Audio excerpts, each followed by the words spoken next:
to the channel Acharya Ji Online. Please subscribe the channel and press the bell icon. नमस्कार, अमरेंद्र कुमार, आचार्य सरस्वती विद्या मंदिर, रेंगवान, सीतामढ़ी। तो भैया बहन, आज हम लोग सिविक्स के नागरिक शास्त्र के द्वितीय कालांश में उपस्थित हैं। ये पाठ 1 के द्वितीय कालांश, ठीक है। तो पहले हम लोग लोकतंत्र की परिभाषा और लोकतंत्र की आवश्यकता पर प्रथम कालांश में चर्चा हम लोग कर चुके हैं। आज हम लोग विभिन्न प्रकार की सरकारें को पढ़ेंगे, ठीक है। लोकतंत्र में विभिन्न प्रकार की सरकारें, तो विभिन्न प्रकार की सरकार कौन कौन है उसको हम लोग देखेंगे। सबसे पहले राजतंत्र, ठीक है। सबसे पहले सरकार राजतंत्र है। राजतंत्र वैसे तंत्र है जहां का शासन किसी एक व्यक्ति के हाथ में रहता है, ठीक है। सत्ता जो है किसी एक व्यक्ति के हाथ में केंद्रित रहता है और यह वंशानुगत होता है, ठीक है। राजतंत्र क्या होता है? वंशानुगत होता है। वह पिता के बाद पुत्र का शासन होता है, पुत्र के बाद उसके पुत्र का शासन होता है। राजतंत्र भी 2 प्रकार के होते हैं, एक निरंकुश राजतंत्र और दूसरा संवैधानिक राजतंत्र। निरंकुश राजतंत्र जो होता है उसमें राजा रानी के द्वारा शासन होता है।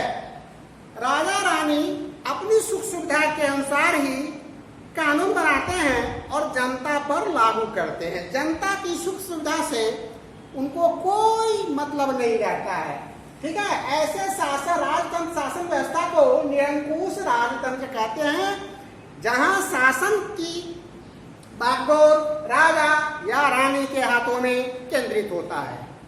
दूसरा है संवैधानिक राजतंत्र। संवैधानिक राजतंत्र होता है वहां पर संविधान के द्वारा राजा या रानी शासन स्थापित करते हैं। वे अपने मन से कोई निर्णय नहीं करेंगे। वहां जो संविधान है, वहां की जो संसद है, उसके अनुसार वह शासन करता है।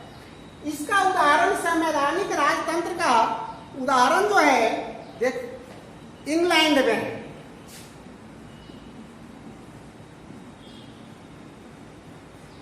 कहाँ है? इंग्लैंड में। और दूसरा अपने देश के पड़ोसी देश है एक भूटान, ठीक है। तो भूटान में भी संवैधानिक राजतंत्र है, वहां भी राजा है। और ब्रिटेन में भी रानी है जो शासन कर रही है, लेकिन अपने मन से कुछ नहीं करती है। वहां के जो संविधान के द्वारा जो प्रदत्त अधिकार है उस अधिकार के अंदर रह के ही वह शासन व्यवस्था करते हैं। अब आता है धर्मतंत्रीय राज्य। धर्मतंत्रीय राज्य उसको कहते हैं वैसे राज्य में एक धर्म विशेष के लोगों को अधिक महत्व दिया जाता है, ठीक है। जैसे अरब के देश पाकिस्तान, ये क्या है? मुस्लिम राष्ट्र है।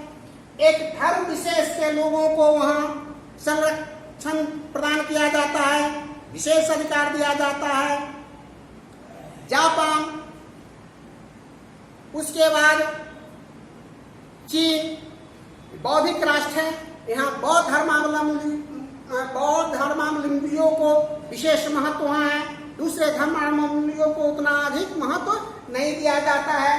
तो धर्मतंत्रीय राज्य जो है ये एक धर्म विशेष के, ठीक है। ये जहाँ है से पाकिस्तान, ठीक है। यहाँ क्या है? इस्लाम धर्म के विशेष है और आदि, ठीक है। और तीसरा है धर्मनिरपेक्ष राज्य। इस राज्य का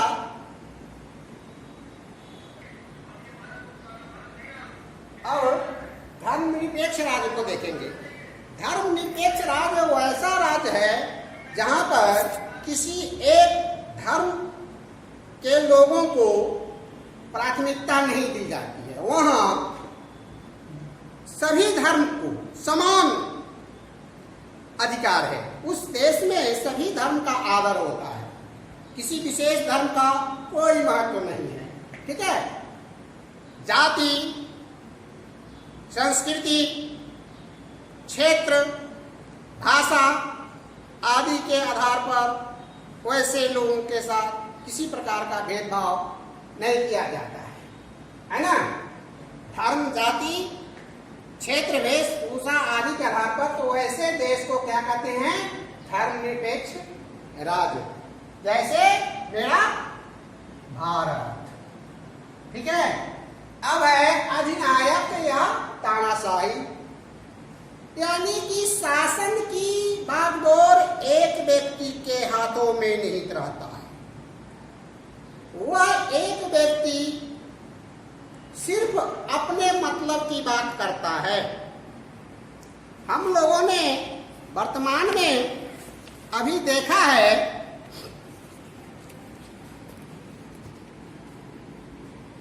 हम लोगों ने वर्तमान में भी अभी देखा है, उत्तर कोरिया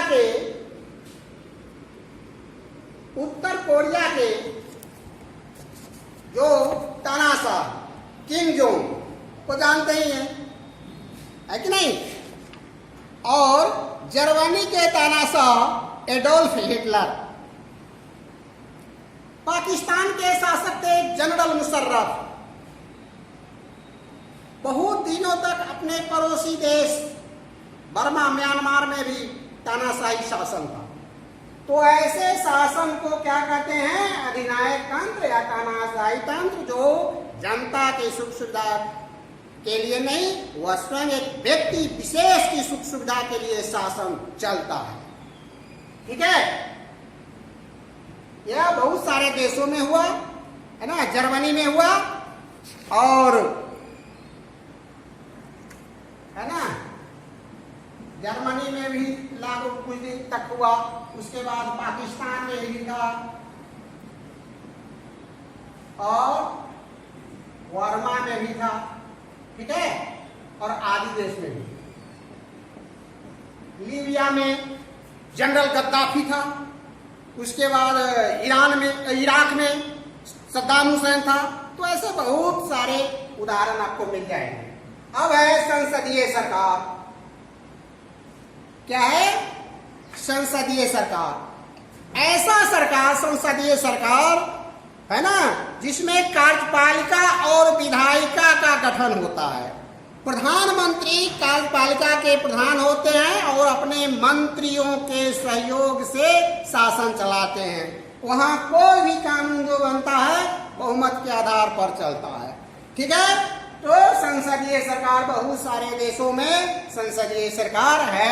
या हमारे भारत में भी है, संसदीय सरकार है। पड़ोस में नेपाल में भी है, संसदीय सरकार है। उसके बाद श्रीलंका में भी संसदीय सरकार है। ऐसा सरकार है। ठीक है, अब हम लोग आते हैं अध्यक्षीय, इसका भी नाम लिख देते हैं।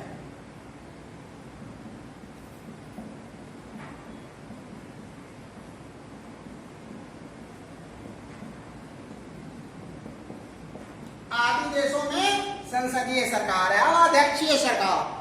अध्यक्षीय सरकार वैसा होता है जहां पर अध्यक्ष का चुनाव होता है और एक बार जो अध्यक्ष चुना जाता है उसको अपने नियत समय तक अपने पद पर बने रहते हैं। इसका उदाहरण है अमेरिका।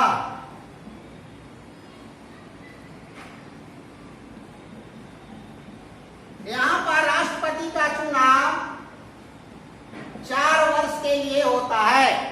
4 वर्ष के अंदर इनको पद से नहीं हटाया जा सकता है।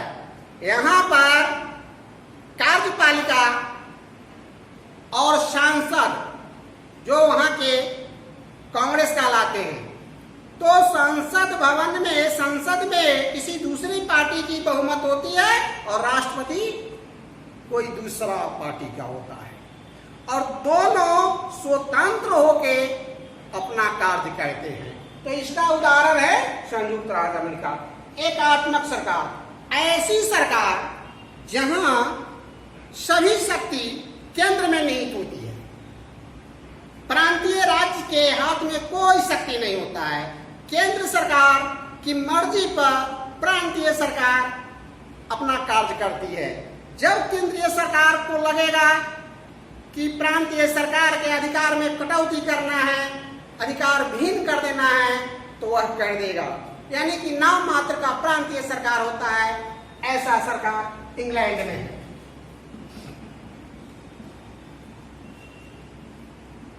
ठीक है। अब संघीय सरकार, सबसे प्रमुख आज के समय में विश्वसनीय सरकार संघीय सरकार है। यह सरकार का उदाहरण भारत भी है। इसमें संघीय सरकार में केंद्रीय सरकार और प्रांतीय सरकार दोनों अपने अपने अधिकार में रह के कार्य करते हैं। यहाँ एक लिखित संविधान होता है। संघीय सरकार में लिखित संविधान होता है और संविधान के लिखित कानून के आधार पर शक्ति का बंटवारा होता है और दोनों अपने अपने शासन करते हैं। यहाँ कार्यपालिका, विधायिका और न्यायपालिका स्वतंत्र रूप से अपना अपना कार्य करते हैं। न्यायपालिका अपने देश के जनता की मौलिक अधिकारों की रक्षा करता है। किसी के अधिकार का हनन होता है तो उस समय वह अपना फैसला सुनाता है, या राज्य सरकार या केंद्र सरकार में विवाद होता है तो वहां अपना फैसला देता है।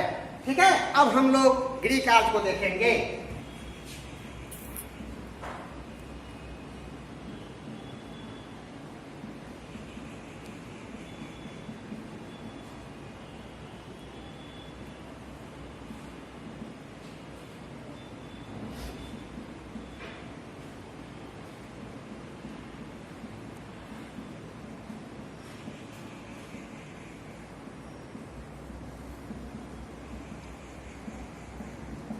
यानी कि समझाए गए सभी बिंदुओं को लेकर याद करें।